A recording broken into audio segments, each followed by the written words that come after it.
welcome. This is India Global. I'm Gaurie, Dwivedi. Let's get you the headlines this Monday evening. First up, Japan's Ishiba wins Prime Minister vote amidst massive scandal. Ishiba has been re-elected hours after his cabinet resigned. COP29 opens in Azerbaijan for talks on climate finance. Delegates from nearly 200 countries attending. Negotiations seek increase in a $100 billion target for developing nations.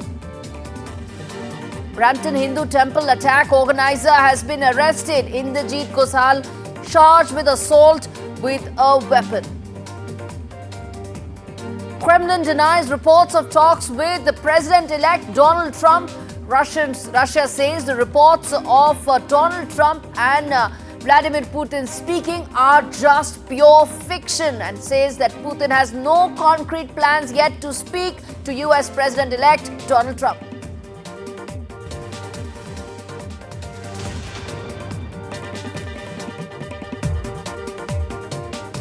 All right, the first story that we are focusing on in today's India Global is the latest situation that's unfolding in Bangladesh. In fact, there's lots happening right now in Bangladesh, and let's take that one by one. First and most important bit, that is that Bangladesh's interim government is now seeking Interpol to repatriate former Prime Minister Sheikh Hasina. She is in India on asylum, and the Yunus government is now seeking Interpol's help to issue a red corner notice for the former Prime Minister. An interim government has accused Sheikh Hasina of brutal, quote-unquote, suppression. Now, what really happens in the event of a red corner notice? How does it function? Remember, Interpol is a multinational, multi-nation police agency that's headquartered in France. How does it work? Can it really ensure the repatriation that Bangladesh's interim government wants to? Let's first take a look at this report that my colleague Disha Bakshi has filed to really understand what this red corner notice is all about. Then we come back and talk more about the big picture that's unfolding in Bangladesh. What is a Interpol notice? So an Interpol notice is essentially an international alert which helps share any sort of information about a criminal or any sort of information about a crime that could be taking place, as well as information about missing persons, as well as missing or unidentified dead bodies in some cases. So it is an international alert to share information about crimes between various member nations. So it is an alert that is shared between the police forces of these member nations to help exchange information about the whereabouts of a criminal or who is accused in a member nation or any sort of other criminal activity.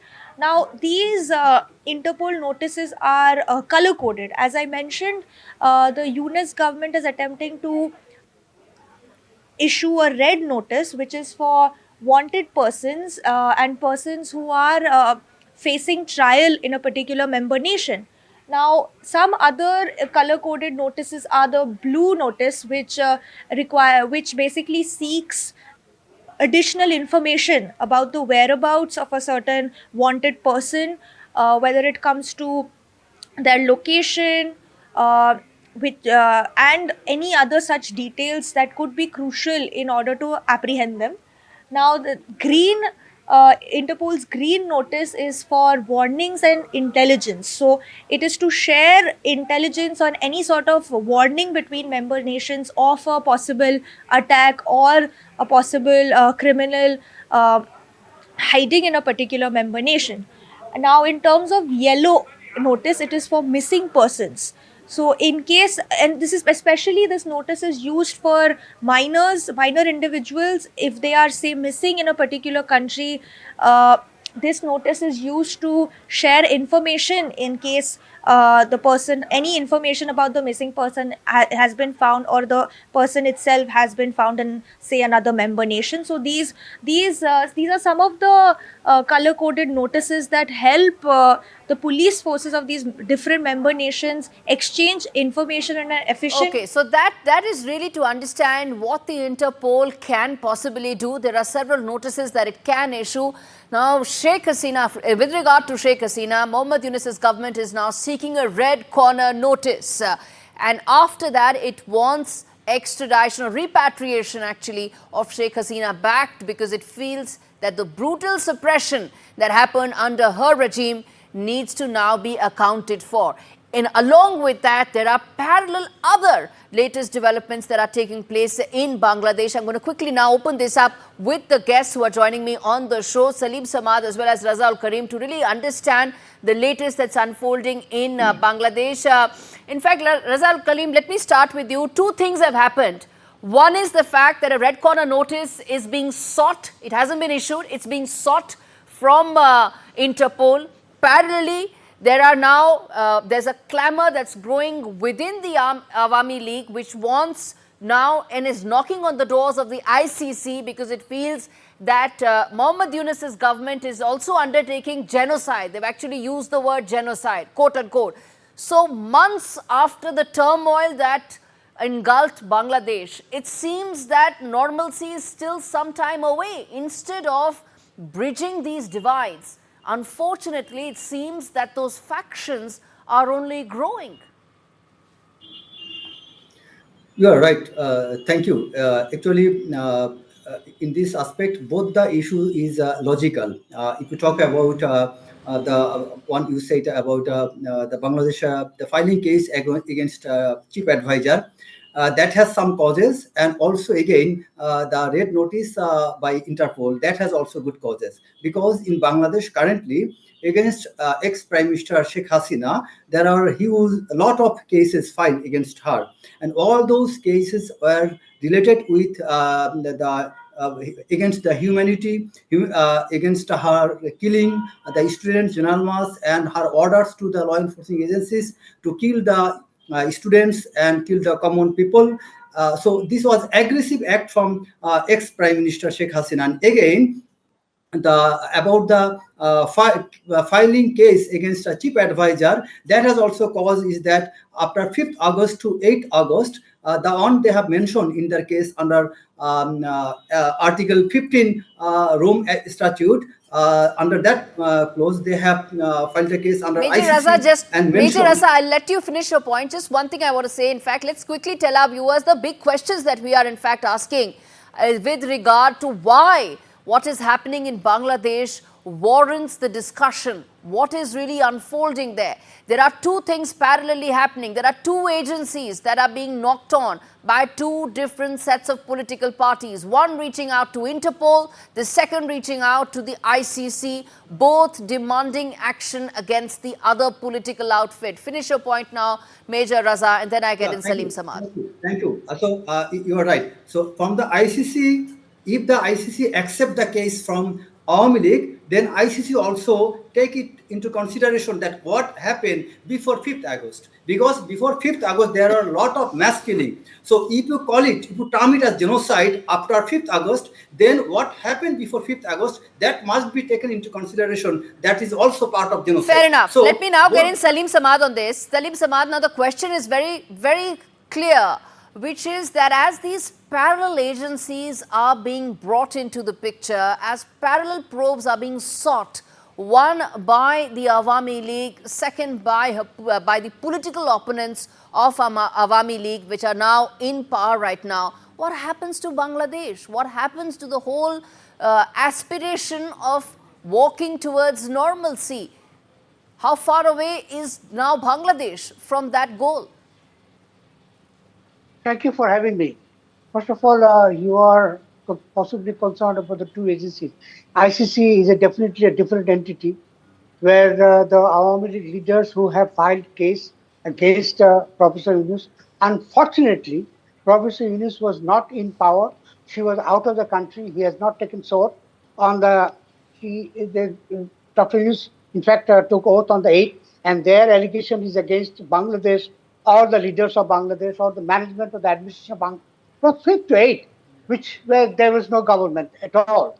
There was no police, there was no law enforcement, there was no administration. We just It's absolutely a chaotic situation from the up to the 8th. Okay, so 8th, has chaos Dr. ended Yunus now? report.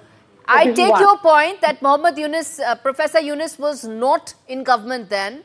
My question is very simple, which is that has chaos ended now? What kind of chaos you're talking about? I You have to tell me, there understand. is one political outfit knocking on the You doors of tell me. Interpol, one knocking on the doors of ICC. Okay, Interpol. So let's talk about Interpol. Interpol, if you look into the website, you'll find hundreds of international terrorists are on the list.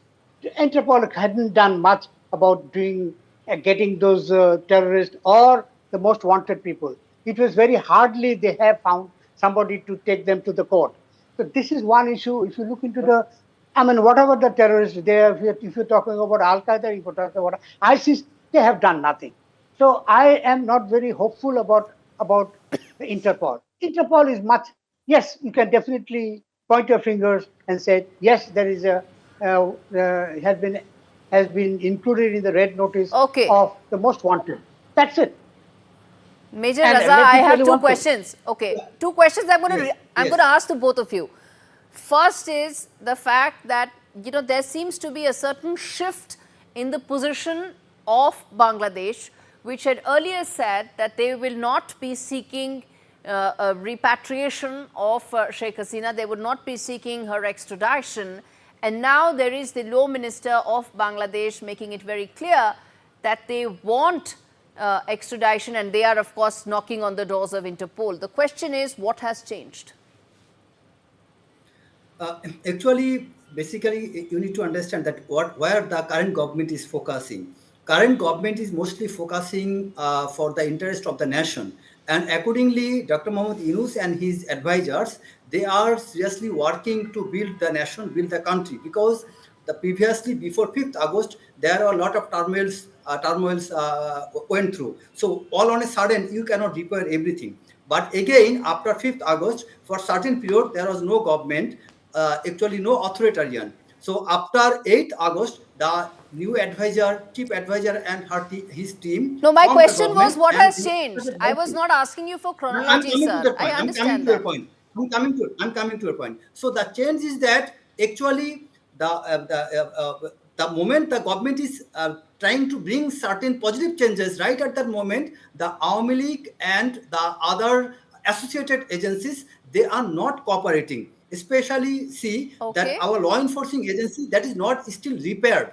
Our especially internal domestic, our discipline is not still okay. Our forces and our paramilitary forces, our border guards, our internal disciplinary forces, all of them are working together, but we Right. need certain time. Right. It's been and it's been it's and been the big change 96 is days, here. sir. It's been 96 days since the political upheaval started in Bangladesh, and it felt that maybe it is inching towards normalcy. These developments seem to indicate that isn't the case. Salim Yeah, Samad, yeah. right. Salim Still, Samad, I have still, one still, question. I'll come back that to is you, the sir. I'll reason. come back to you, sir. Yeah. Okay, finish your point. Finish your point. Yeah. Yeah, that is the reason our national election time is not declared, because Okay. the country is still not stable. If the country would have been declared stable, then the national Fair election enough. date would Elections are have been not being declared. announced because you don't know when stability will Yeah, return. But the other side to it, Salim exactly. Samad, is that now there is a decision that's been taken by the government that whatever decisions this interim government will take will hold true as and when elections take place, as and when a new prime minister comes in. These decisions, the ones that are being taken right now, will not be tested in court. Is there a sense in some intellectual quarters in Bangladesh that this indicates that it is moving away from accountability? Is the Mohammed Yunus government moving away from accountability to its people? I'm not sure what you are talking about describing to accountability. The accountability has never been implemented in Bangladesh since the liberation in 1971. So let's not talk about accountability and transparency I'm a democratic institution which is totally absent. So you cannot expect Yunus to overnight, make those institutions to grow in 30 days or 60 days or 90 days. What I'm trying to tell you that Professor Yunus has time and again has mentioned even to the Indian media, you must have read that the trial until there's a verdict of the trial of Sheikh Hasina in the Bangladesh court, that the deportation or the repatriation or the Right. extradition will not take place. So Sure. this is one issue. And let me tell you one thing. He will not process this case until and unless the United Nations Human Rights Commission, which is already supposed Okay. to submit a report in the month of December. Okay. So obviously, this court will also not process the case of against Hasina, especially for crime against humanity. Right. Okay. So lots of developments lined up. Let's see how soon the normalcy that everybody has been hoping for actually comes back. Major Raza Salim Samad, thanks so much for speaking to me on India Global. In fact, shifting focus now to the other big story that we are tracking. External Affairs Minister Dr. Jaishankar spoke at the India-Russia Business Forum. In fact, Dr. Jaishankar highlighted the long-term partnership with Russia, and he said that world is moving towards ever greater multipolarity. Remember, the first Deputy Prime Minister of Russia is in India right now. And on agenda is essentially the economic interests and strategic interests between Russia and India that are converging on multiple forums and multiple areas. Listen in to Dr. Jaishankar. We come back and talk more about the Russia-India relationship. We are all aware of the complementary nature of our respective economies. If we recognize that fully, then it also follows that our approach is not transactional, but aimed at building long-term partnerships. In energy domains such as oil, gas, coal, or uranium, India will always be a major player in the international markets. This applies as well to the demand for fertilizers of various kinds. Constructing a mutually beneficial arrangement will help us both address the volatility and the uncertainty of our times. All right, let's now, in fact, quickly get in my colleague Mohammad Ghazali to fill us in with the very latest in terms of what all can we expect from this high-profile visit. Go ahead, Mohammad, explain to us how crucial this visit is. See, Gaurie, today Mr. Jaishankar was attending this India-Russia Business Forum meeting today, and tomorrow there is an intergovernmental meeting which is to be held in Delhi, Intergovernmental Commission. Now, Intergovernmental Commission is actually a host of ministries which is now being, from both sides, will be led by Mr. Jaishankar from India and his counterpart, or say the first Deputy Prime Minister who is in India. He will be holding that meeting tomorrow in Delhi. But what is the relevance of this visit? Most of these demands which the Foreign Minister today spoke while addressing the forum was around 10 things he spoke about, that how India and Russia can deepen their ties. But 3 things stand out. One, that trade should be done in national currencies or local currencies for both the governments. This is what he emphasized while he addressed the forum meeting. Second, while we are talking about that how relevant this visit of Russian first Deputy Prime Minister is to deepen the trade ties, this comes at a time when 19 Indian entities have faced sanctions from US State Department for having trade with Russia. So amid this, in the backdrop of these sanctions, India is still pushing ahead for deepening trade ties with Russia. Besides that, there is also talk about connectivity. There is international north-south transit corridor. Then there is a corridor which connects Chennai with one of the cities of Russia. So these 3 issues stand out in this meeting because while Russia is facing hostile relations with the other Western countries, meanwhile India is in a position that it can leverage its relations, it can deepen its relations with Russia. And tomorrow, most important meetings will be taking place in Delhi, in the national capital, when Mr. Jaishankar and the first Deputy Prime Minister of Russia will be holding talks about how in different sectors, be it defense, be it space, technology and other sectors, India and Russia can deepen their ties. Right. All right, Mohammad Ghazali, we leave it there. Thanks much for explaining to us the significance of this visit. All right, on that note, we slip into a very, very short break. We come back on the other side, talk more about, well, the latest as far as the attack on the temple in Brampton. The organizer has been arrested. What next? We come back and tell you. Stay with us.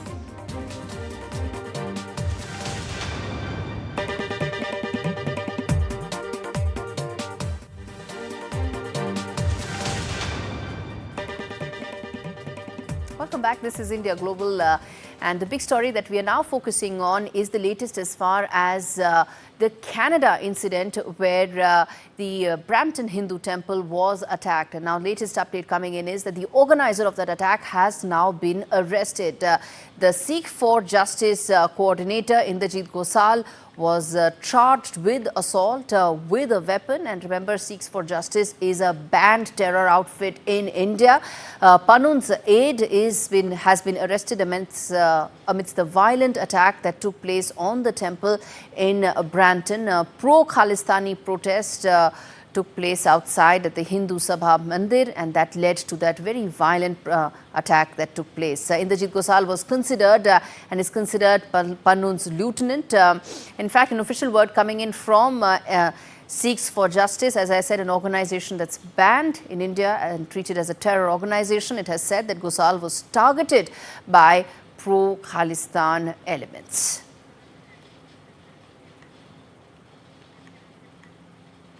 All right, the latest update coming in as far as the US elections results and the impact that could happen as far as the India-US relationship is concerned. External Affairs Minister Dr. Jaishankar has said that, in fact, he's exuded confidence that the Indo-US ties will only bolster during President-elect Donald Trump's tenure. Dr. Jaishankar has said that India is unfazed by Trump's return and India is not concerned by the outcome of the US elections. And in fact, he highlighted Prime Minister's rapport with successive presidents of United States, including Donald Trump. He said that Prime Minister is among the first 3 calls that were made by President-elect Donald Trump. And in fact, what does Trump's return mean for Indo-US ties is a key question that is being watched and looked at, given the fact that tariffs, immigration and trade policies are likely to be the key focus areas over the next 4 years. Listen in to what Dr. Jaishankar said when asked about the future and the next course of the Indo-US relationship under Donald Trump's tenure. Prime Minister was among the first 3 calls, I think, that President Trump took. And look, India, Prime Minister Modi has actually built rapport across multiple presidents. So, for him, there's something natural in terms of how he forges those relationships. I know today a lot of countries are nervous about the US, okay? Let's be honest about it. We are not one of them. All right, on to the latest as far as COP29 is concerned. It's opened in Azerbaijan with focus as far as climate funding is concerned. Remember, this is an organization where all issues related to climate are likely or expected to be thrashed out. Climate funding being one such primary and key area of focus. Delegates from nearly 200 countries are attending COP29 and negotiators are seeking an increase in a $100 billion annual target. India is also set to focus on both climate finance as well as accountability, areas that impact developing countries the most. And next 10 days, we will know what is the final outcome of these negotiations. In fact, shifting focus now to the latest as far as Pakistan is concerned, where air pollution is now soaring, with Lahore now battling record smog, which is choking Pakistan's Punjab province. Multan has become one of the most polluted cities worldwide. The visuals that really tell you the story. Multan's air index actually hit 1,914. Unbelievable. Lahore at 760. Roads have been closed due to very poor visibility and also leading to multiple road accidents. And smog has forced High Court to in fact shut down. Trade activities have also been shut down after 8 p.m. All right, with that, it's a wrap on this edition of India Global. Thanks so much for watching.